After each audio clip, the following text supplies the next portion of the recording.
in the Indo-Pacific? Oh yes, Senator, we are comprehensive strategic partners. Our strategic interests are closely aligned. We have a shared vision for a peaceful, stable and prosperous Indo-Pacific. Yes. Thank you very much. Thank you, Minister. Thank you, Chair. Chair, sorry. Yep, all done. Thanks, Senator Van. Bang on 3:30. Good on you, mate. Now, Senator Shoebridge, you've got the call. Oh, thanks, Chair. Nice to see you, Minister and Secretary. Minister, last time we spoke regarding Australia's treaty obligations and the United States stationing of B-52 bombers in the Northern Territory. Since then, there have been a number of developments. The United States has now confirmed that the majority of its B-52 bombers are nuclear capable. Are you aware that the United States has now made that publicly known, that the majority of its B-52 bombers are nuclear capable? I suspect some of this should probably be the subject of defence estimates, Senator. But if you have a question relevant to the portfolio, Ms Deserton is the person who can answer. Well, this is about if Australia is compliant with its treaties. If that's your question, I'm sure she can respond. It's in the context of Australia's compliance, treaty compliance, including the Treaty of Rarotonga. Is the Department aware that the majority of US B-52s are now nuclear capable? Senator Stephen Newton, First Assistant Secretary of the Defence and National Security Policy Division in the Department. I note your reference to the South Pacific Nuclear Free Zone Treaty, to which Australia is fully committed. There is no impediment under that treaty, or indeed the Nuclear Non-Proliferation Treaty, to the visit of foreign aircraft to Australian airfields, or indeed the transit of Australian airspace, including in the context of our training and exercise programs, or indeed in relation to our Australian Force Posture cooperation with the United States. We have a long-standing arrangement, as you understand, to support the visits by US strategic assets, but these are consistent with our obligations under the South Pacific Nuclear Free Zone Treaty. US bomber aircraft have been visiting Australia since the early 1980s, and they have conducted training in Australia since 2005. Of course, in the early 1980s, the then Fraser government made public statements that no B-52 US B-52 would be permitted in Australia carrying nuclear weapons. Is that position that was established by the Fraser government, is that still the position of the Australian government? So, Senator, successive Australian governments have understood and respected the long-standing US policy of neither confirming nor denying the presence of nuclear weapons on particular platforms. I can assure you we will continue to comply with our international obligations, and that the United States understands and respects our international obligations in relation to nuclear weapons. But is that position that was adopted by the Fraser government as formal Australian policy, is that still the position? That there is a prohibition on the United States bringing B-52s into the country with nuclear weapons? There was a clear public position from the then Fraser government. Senator, I would say that from our perspective, the policy position is as I have outlined. Does Australia know if the B-52s that are coming into Tyndall, which is in the Northern Territory, does Australia know if they are armed with nuclear ordnance or not? Senator, that is a question for the Department of Defence. Well, clearly that would... If Australia was aware that B-52s were carrying nuclear weapons and coming into the country, that would call into question whether we are compliant with our treaty obligations. Well, but Senator, you can't ask the official to confirm a fact that you are asserting, or to disconfirm a fact that you're asserting for the purpose of asking her about a treaty. If you're asking about the policy, she's responded to it. If you're asking about those arrangements, that I'm sure was something you explored yesterday. In a fairly unusually forthright statement, the Defence Minister was asked by the ABC if Australia would know if the B-52s coming into Australia were armed with nuclear ordnance or not, and the Defence Minister responded, the short answer to the question is, we will know. So is the Defence Minister right? Has there been a change in policy? It's now no longer ambiguous. It's now no longer we don't inquire. Is the Defence Minister right that we now know whether or not B-52s are carrying nuclear ordnance? It's a question for Defence.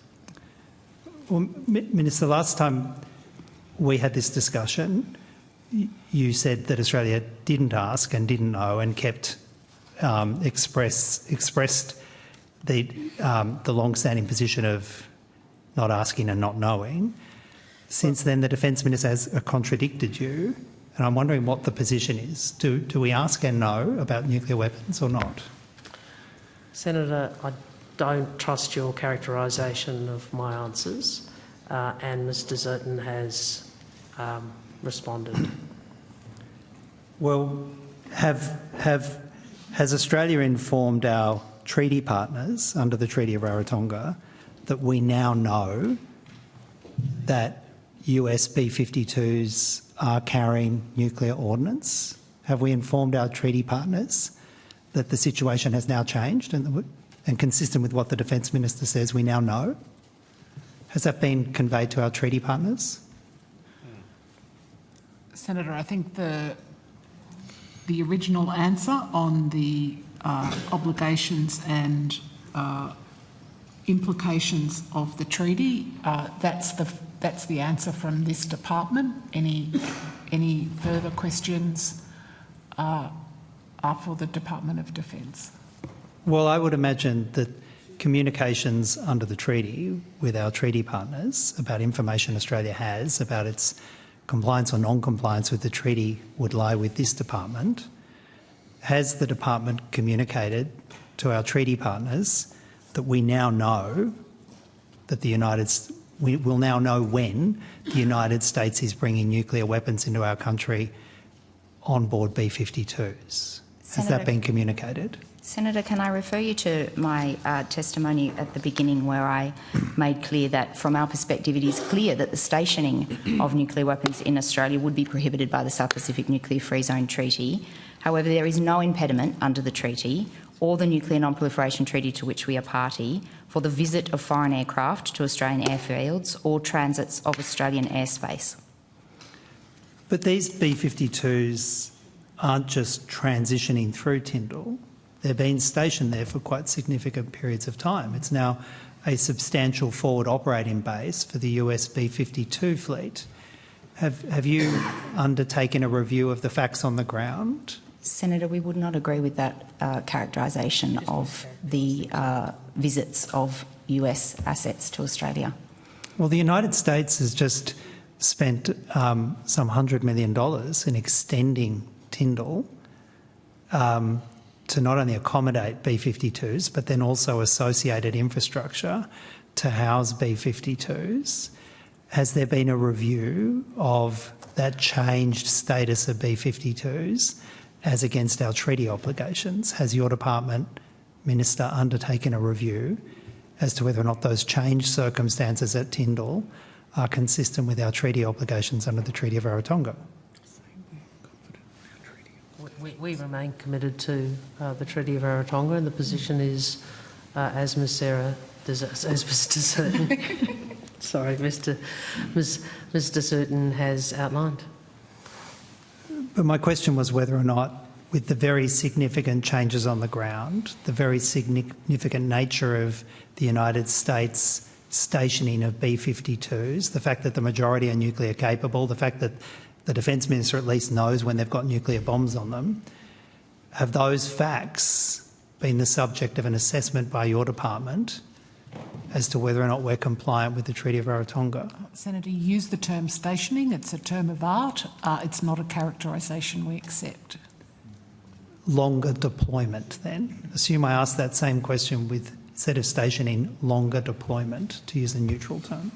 Have those facts, those changed facts, been the subject of a legal assessment by the department as to whether or not Australia is compliant with the treaty? We're confident that we're in compliance with our obligations under the treaty. But are you confident because in light of these changed facts you've reviewed the matter, or are you relying upon an earlier assessment before these facts changed? Well, I'm not sure about changed facts. So I just the massive stand extension. by the testimony that has been given.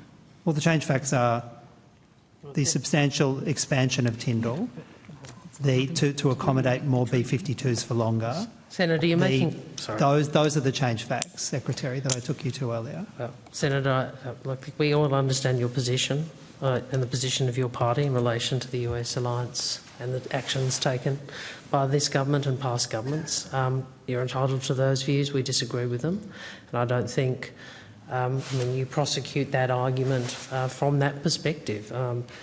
We're confident about our compliance with the treaty. We remain committed to the treaty, and we don't agree, and I certainly don't agree with some of the facts you're asserting, Senator. All right. Well, which facts do you not agree with? I'm not.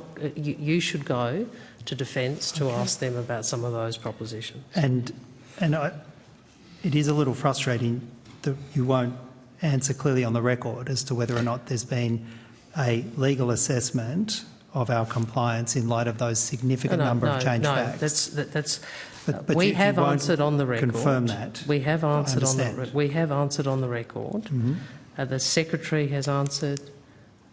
Ms. de Zoeten has answered that they are confident we are in compliance with the Rarotonga Treaty. Full stop. Mm. So that has been asked and answered. You're seeking to create a different proposition, so you can presumably put it out on social media or some other method. But the department's evidence is clear that we are confident we are in compliance, and we remain committed to the Treaty of Rarotonga. But the point you haven't answered, and I don't understand why, is whether or not you have had a fresh assessment of compliance given the significant change in circumstances that have occurred over the last 12 months. And I don't understand why we don't get an answer on that. Last minute, Senator.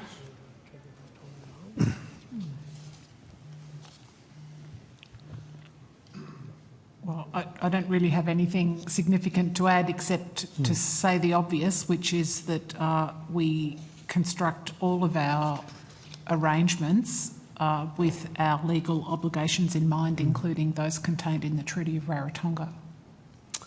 Okay, very good. All right, well, I'll come back to you, but I need to move the call around. I know there's been a few other senators been waiting, including now. Who was it? Was it you, Claire? Yeah, sorry, I thought it was you.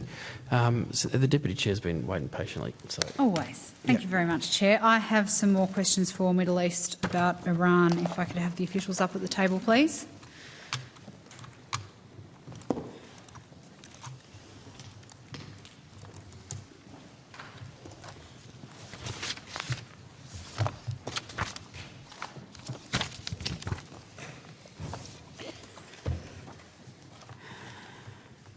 I wanted to ask first about the behaviour of the Iranian ambassador and what representations the department has made regarding that. I know I've asked a similar question at previous estimates about this, but I would like an update for the committee on how many occasions this year have